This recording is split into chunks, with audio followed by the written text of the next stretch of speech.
Good morning.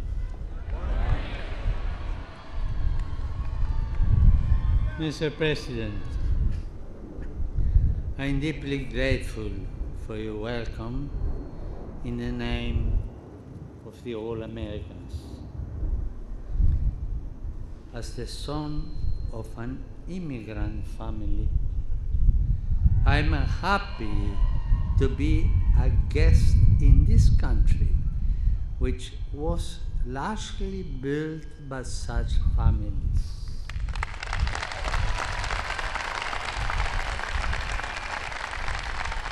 I look forward to these days of encounter and dialogue, in which I hope to listen to and share many of the hopes and dreams of the American people.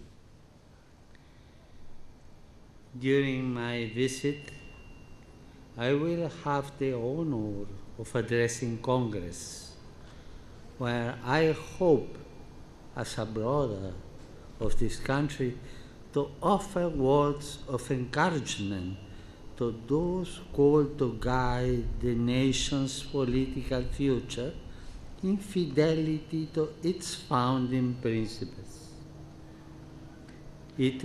I will also travel to Philadelphia for the 8th World Meeting of Families to celebrate and support the institutions of marriage and the family at this a critical moment in the history of our civilization.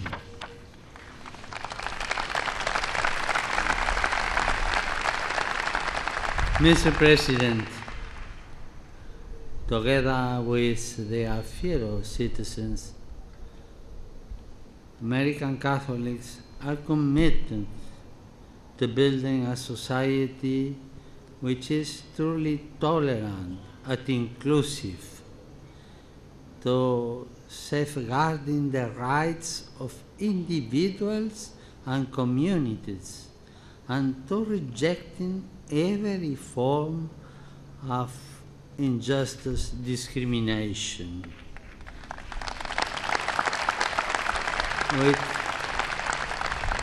With countless other people of goodwill, they are likewise concerned that efforts to build a just and wisely ordered society respect their deepest concerns and the right to religious liberty.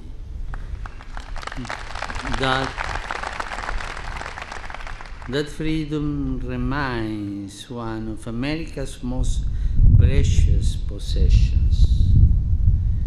And as my brothers, the United States bishops, have reminded us, all are called to be vigilant, precisely as good citizens, to preserve and defend that freedom from everything that would threaten or compromise it.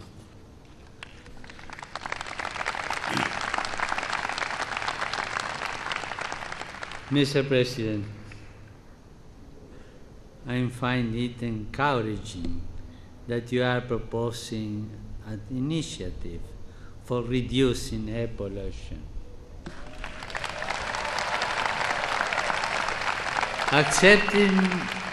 Accepting the urgency, it seems clear to me also that climate change is a problem we can no longer be left to a future generation.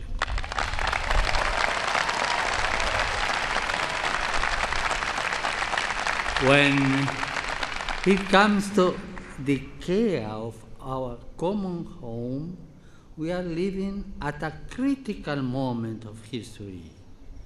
We still have time to make the change needed to bring about a sustainable and integral development, for we know that things can change.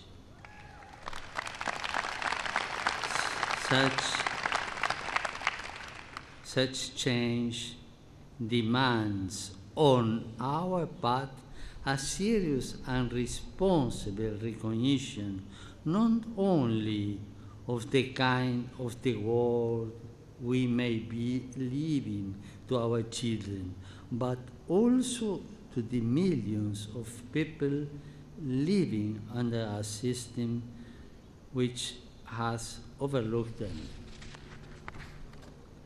Our common home has been part of this group of the excluded, which cries out to heaven and which today powerfully strikes our homes, our cities, our societies. To use a telling phrase of the Reverend Martin Luther King, we can say that we have defaulted on a promissory note, and now is the time to honor it.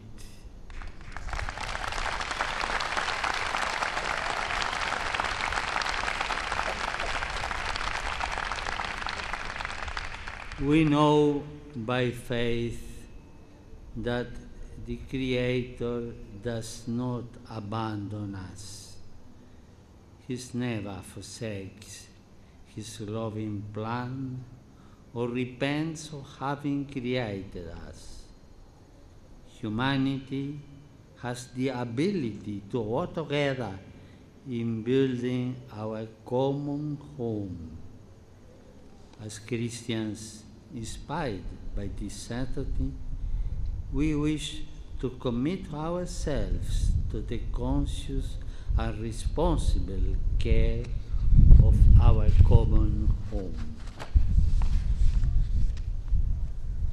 Mr. President, the efforts which were recently made to mend broken relationships and to open new doors to cooperation within our human family represent positive steps along the path of reconciliation, justice, and freedom.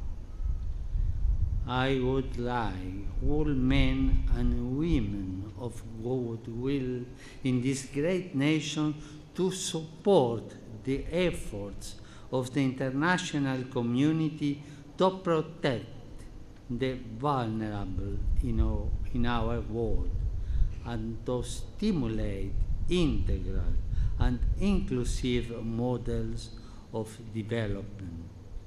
So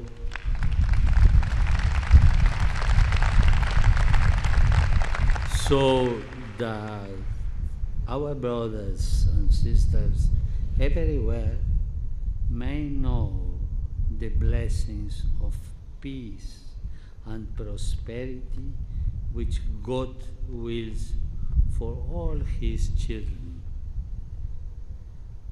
Mr. President, once again, I thank you for your welcome, and I look forward to these days, your country. God bless America.